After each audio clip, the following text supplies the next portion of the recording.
Hey, what's up, Trifold Virgin Gang? Hope you're doing well. I'm doing pretty good today on the Opossum one of ones, the crappiest art around, the biggest ply of paintings you've seen across the board. One of ones all across everything. Everything will be one of ones. I'm hoping to bring around 300 of these to Card Party, at least. I guess we'll see. I'm already getting pretty close to about halfway to that point. I'm just probably going to sit down at some point and just start cranking them out. We got the new best bird boy. We got Watchroll. The first attempt I did of this, it looked like some kind of weird Frankenstein bird. Looked like it came out of Raccoon City or something. One of the mutant bird things to be flying. I don't know, man. It was really goofy. I drew his head way too big, which was the thing. I didn't really quite realize it until I re-looked at what Watchroll looked like. And I was like, oh, I'm an idiot, but it came out all right. The marker makes it kind of bleed a little bit because I'm using a Sharpie. I had that left eye right. It's just not, I don't know. It still looks pretty good. It definitely looks better than the first attempt, and I'm getting a little better at some of this stuff as it goes. Anyway, hope you're having a great Memorial Day weekend. Hope you got to spend time with loved ones, some family. Hope you got to do some great things and open some packs, do whatever the heck you like to do.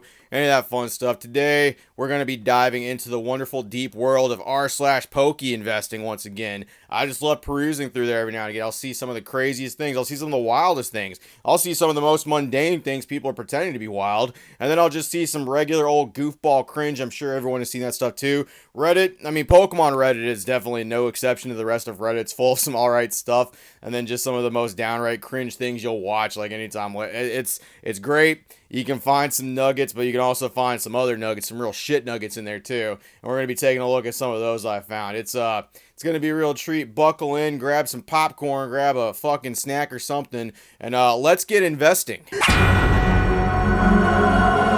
Alright, let's warm up. Let's go to the most populous thing you're probably going to find whenever you go into r/poke investing. It's just going to be someone holding up a PSA slab of something and be like, hold or sell. In this case, we have Lugia V Altitude Art from Silver Tempest. This is a fantastic card.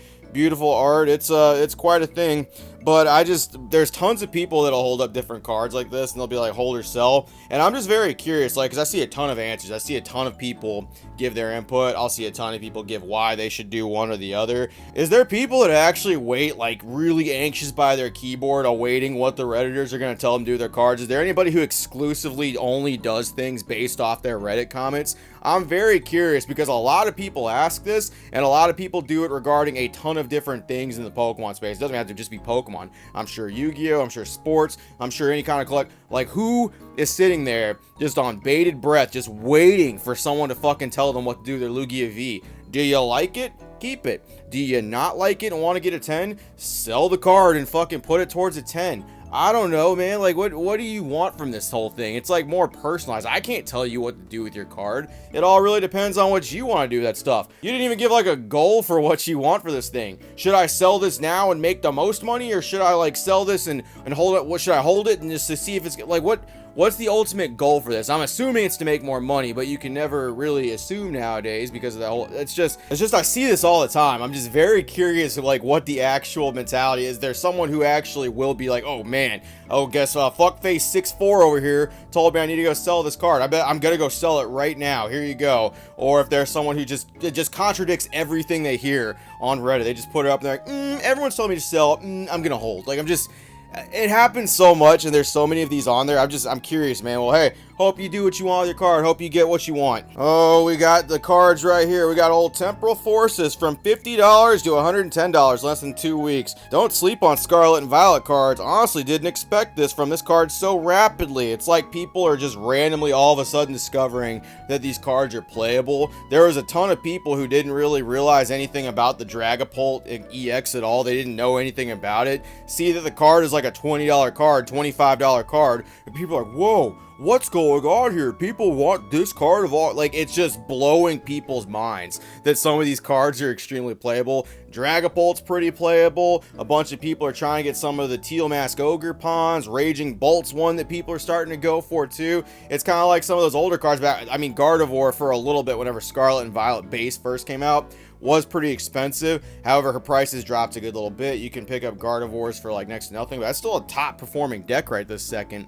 But a lot of the newer cards, Dragapult being like 20-25 bucks, Buddy Poffin being a really big one too, where people are like, I can't believe people want this card. and it's blowing people's minds on Reddit, like the r/pokeinvesting people. Some of them just can't wrap their heads around why people are doing that stuff. Why do people want Raging Bolt all of a sudden? Why do people want this? Yes, I do think some people are still trying to fucking, you know, mass buy out some of the alternate art still going on, but definitely some of this stuff has a good bit to do with some of the cards being playable, and it's like motherfuckers just forget that this is also a playable TCG. It's the Pokemon trading card game. Whew, the game part just fell off. Any upside to this cards in the future? Well, the grammar's a little weird, but we'll get on stuff. I know this is a keep sealed type of thread. Do any of you guys think this are some potential, Jesus Christ, do any of you guys think this are some potential cards that may rise in value from Twilight Masquerade set? All I'm buying now is getting kept sealed, by the way. I learned my lesson from the first time I started collecting a few months ago. It doesn't really seem like it, though. It seems like you're like looking at some of these cards and you're just like, maybe I can get a chance to crack some of these. So you're looking at Blood Moon Ursaluna EX. You're looking at the Eevee right here, the nice little beautiful AR with all 8 wonderful Eevees right here, actually. Wait, hold on.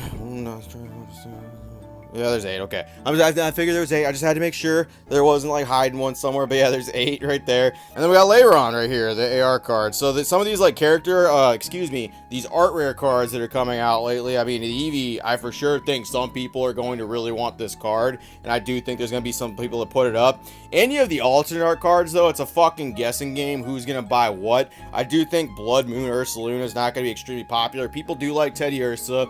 People do like Ursa a good little bit. But Blood Moon Ursaluna and Ursaluna basically in general, if they're not a fan of like Legends Arceus or anything like that, they're literally gonna look at this card and be like, man, fuck, I don't know. I mean, Teddy Ursa got the bear, he's stealing the honey, it's like a Pooh Bear type thing. This card too, I've seen has been actually getting some play as well. It's actually pretty dang good in some decks. It's like a little backup fill towards the end of the game. You know, you have less prizes, your opponent has less prizes, excuse me, and then you need something to attack big for like almost no energy. Hey, you got this one right here, but I mean, it's really up to what people want. Yes, there are some people that'll want actual cards in the future, and they're gonna want some graded versions of the stuff as well. But it's the same thing as like everything with Pokemon. Popularity dictates anything.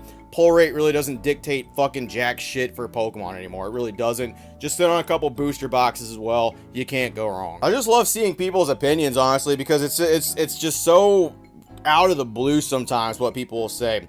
I own booster boxes of the other Trainer Gallery Sword and Shield sets, so Year 3, you know, Brilliant Stars, Lost Origin, Silver Tempest, all that. And I'm torn on picking up Astral Radiance. There's just nothing I enjoy other than these 3 cards. Can we agree that AR is the weakest of the 4 Sword and Shield Trainer Gallery sets, and that's Astral Radiance? But they have the Starmie V, which features Misty, of course. They have the Origin Form Palkia V. And then they have the Galarian Moltres V, which still blows my mind that some of these Trainer Gallery cards, I mean, they came out in V-Max Climax the previous year, and they got just slowly released into sets. But, I mean, that's really weird considering Machamp and Beedrill are also in this set as actual alternate arts. And I don't know, if I was some fuckboys and I was gonna, like, just start trying to, like, fucking do some weird buyouts or try to pump up some cards or something like that, I don't know. Astral Radiance kind of seems like fucking one of the ones that people would actually go for and that stuff too. All 4 of those sets are going to be looked at very nicely compared to other Sword and Shield sets. It's just going to happen. The Trainer Gallery sweetens everything up so much. But that's crazy that like Astral Radiance with the Machamp. The Machamp of Machamp cards is just like people are like, it's the weakest of them. It's crazy to me because honestly, like Brilliant Stars, like that, there's a Charizard in that set, and nobody cares that there's a Charizard in that set. Literally, almost nobody cares about it. People forget about it over Blaziken. They forget it over fucking Lugia, Giratina, Umbreon V. Like, I mean, fucking pick like Charizard's not even on people's radars, honestly. Oh, this one cracked me up. Any chance empty 2020 C22 tins? So I think these are just like the Galar ones. I think these ones feature like Obstagoon and Surfetched on the front of it. With paper and coin, might I add. There's some paper and there's some coin here. Have value in the future? I'm talking like 5+ years ago. Hey, fuck faces. I know it's not going to be tomorrow, okay? It's 5+ years we're talking here. Look, man, I get it. I understand. Don't be saying it's not going to be worth like 5, 6, 7 years from now. Obviously, anyone buying these would have nefarious intentions, to which in response I would say I don't care. Well, that's very nice of you, but why do you think someone's just gonna reseal bullshit or something like this? I mean, the tins are just kind of collectible too. I've still got some of them as well. I mean, look at that. You got the fucking little old, it's Sinnoh starter friends right here. They're nice. I mean, there's definitely some people that might want one. I mean, sell them for like $2, $3, $4. I'm sure someone will buy them. With the evolving skies craze, I could only imagine someone somewhere would be willing to go to links to make $1 on it. Which, I mean, yeah, for the C22 fucking things on it like that, I suppose people could be a little weird. These are not as easy to reseal, though, as like some of the other ones. Like, they don't have like a shrink wrap type. They have like kind of a weird fitted with like serrated little things on it, plastic that go around too. So I think these would be a little bit harder to seal. Not impossible, but it would be a little bit harder. But no, I don't think anyone's going to be buying these, man. I just really don't. And the fact that you've got them and you're the one proposing that people might be nefarious at that stuff, I wonder. Maybe keep an eye on that stuff. In which case, the comment section of this one, it was just a big, resounding, fat fucking L. Delete the post, brother. In 20 years, they might have value, but it's not worth keeping them for the chance. I throw them away. I mean, you don't gotta throw them away. No, funniest crap I've ever seen on here. Boo! Just getting booed right the hell off stage. So, I'm gonna say the community spoke, and the money bros have said that's a resounding no, big dog. Get off the stage, try again, see you next year. Okay, this one actually cracked me up. So this is PokeRev. I mean, obviously we know who the fuck that is. There's Nick right there. They got a nice little screen cap. Jesus Christ, look at that card right there. That is some bendy cards right there. That was a shining Ho-Oh. Damn, Rev did not give a fuck. Then you go over to the comments. PokeRev isn't too bad. It's the other ones you need to be wary of. Yeah, it's the other ones. It's like me and like Cool Train Ryan and J-Love too. J-Love's from Australia, and I don't even know if that's a real place. I've never seen it. How do I know that place is real? Poor damn card. It's so This guy is toxic and annoying. Dude, don't let anybody fucking tell you that, like, no, like, you're gonna receive hate online if you do anything. Rev's probably the most he's the most do-nothing bad YouTuber probably there is at this point when it comes to the Pokemon space. Maybe a little bit. I think Real Breaking Nate might beat him there. I don't think I've ever heard anything about that guy at all, period. But, like, Rev is basically so just family friendly, doesn't really do anything. He sells mystery packs, but I mean, like, I guess that's like the biggest thing. I don't like the mystery packs myself, but that doesn't make him toxic as hell for selling them. So everybody here gets hate. That's fucking really goofy to me. Everybody gets it. No, don't let that stop you from making a YouTube channel if you're worried about it. Look, Rev has people saying he's fucking toxic for opening some Pokemon cards. Just remember that. That card got fucked up, though. I really need to go look at that video. I actually went and found the video clip it was from. I just wanted to see if that had any merit to it whatsoever, and I found it. Let's watch it. I think it's a shiny Ho-Oh. Oh my god, yes it is. I almost forgot. That is ridiculous. Let's get it out of this thing. Let's get it out of this. We'll put it in a sleeve and everything like that. Let's take it out of the sealed packaging here. Dude, let's freaking go, man. Look at that.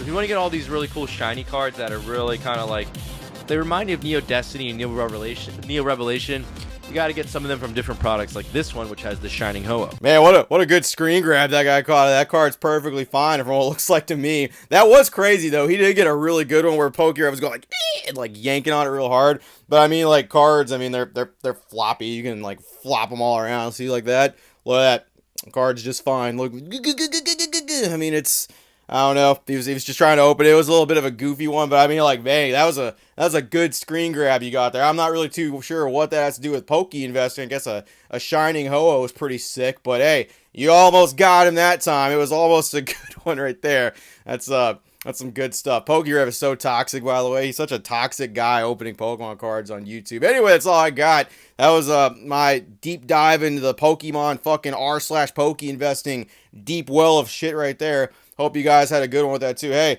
it's a great wealth of time. You guys like it? I'll probably do it again. I like going in there from time to time. Hope you're having a great Memorial Day once again. Have a great one. Ooh, I feel like investing in some cards right now. Might get me some, what card should I get? Hey, I think there's a Charizard in one of the Sword and Shield sets, right? What set was that again? Can't remember. Must not be that good of a card.